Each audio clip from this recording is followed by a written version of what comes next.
Hello and welcome to Dr. Welling's Health Show. Now, a famous Bollywood actor Irfan Khan, who passed away 2 days back after suffering from colon infection, was diagnosed with neuroendocrine cancer in 2018.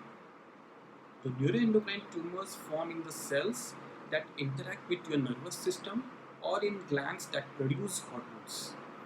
These cells, called neuroendocrine cells, can be found throughout the body, but these tumors are most often found in the abdomen, especially in the food tract.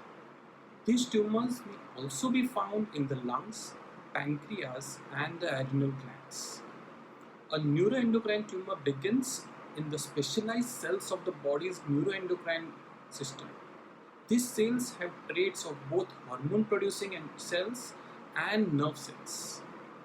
The hormones now are chemical substances that are carried through the bloodstreams to have a specific effect on your body activities or cells on the body. Now, all these tumors are considered malignant tumors or cancerous tumors. Most take years to develop and grow slowly. However, some can become fast growing. There are many types of neuroendocrine tumors, and as I said, some grow slowly, some very quickly. And some endocrine tumors produce excess hormones, so are called functional neuroendocrine tumors. Other tumors don't release hormones, so are called non-functional neuroendocrine tumors. The diagnosis and treatment of neuroendocrine tumors depend on the type of tumor you have, its location, whether it produces excess hormones, how aggressive it is, and whether it has spread to other parts of the body. So, what are the symptoms you should look out for? Neuroendocrine tumors don't always cause symptoms at first. The symptoms you might experience depends on the location of your tumor and whether it produces excess hormones. Mostly general cancer symptoms are usually the first ones, like tiredness, loss of appetite, and unexplained weight loss.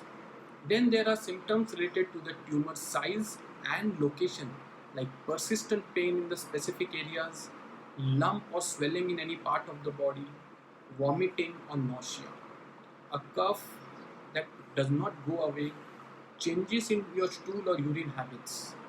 Now, symptoms related to release of extra hormones like diarrhea, facial flushing, usually without sweating, hyperglycemia, which is high level of glucose in the blood.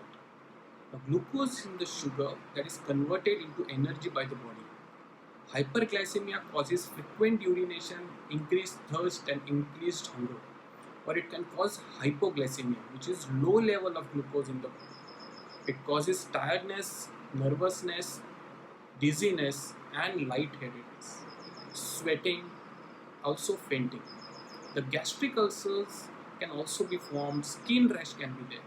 Some people can experience nutritional deficiencies like niacin and protein deficiency. So, when to see a doctor? Make an appointment with your doctor if you have any persistent signs and symptoms that worry you. The exact cause of neuroendocrine tumors isn't known as yet. Probably it is said it can be genetic. For diagnosis, the test and the procedures that you might undergo to diagnose a neuroendocrine tumor will depend on where your tumor is located. In general, tests might include physical examination. Now, your doctor may examine your body to better understand your signs and symptoms and then advise some tests to look for excess hormones. Now, your doctor may recommend testing your blood or your urine for signs of excess hormones that are sometimes produced by neuroendocrine tumors.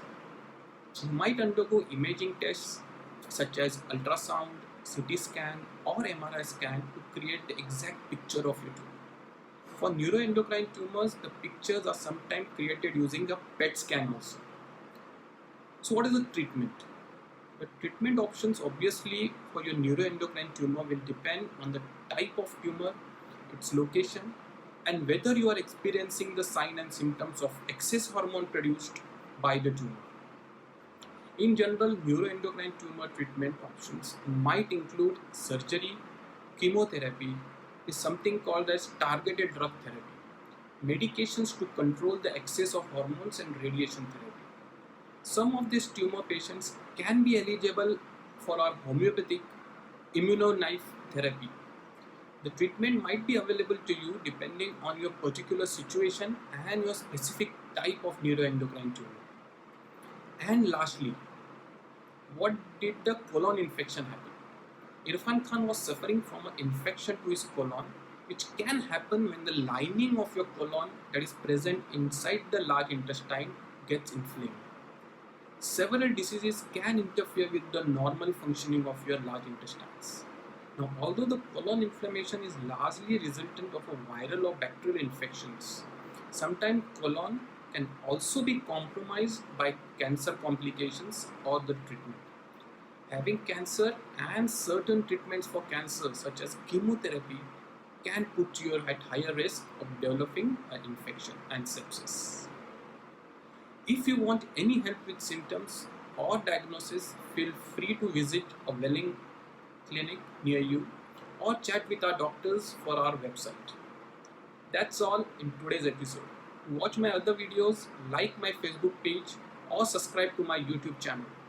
This is Bye from Dr. Welling. Take care and stay safe.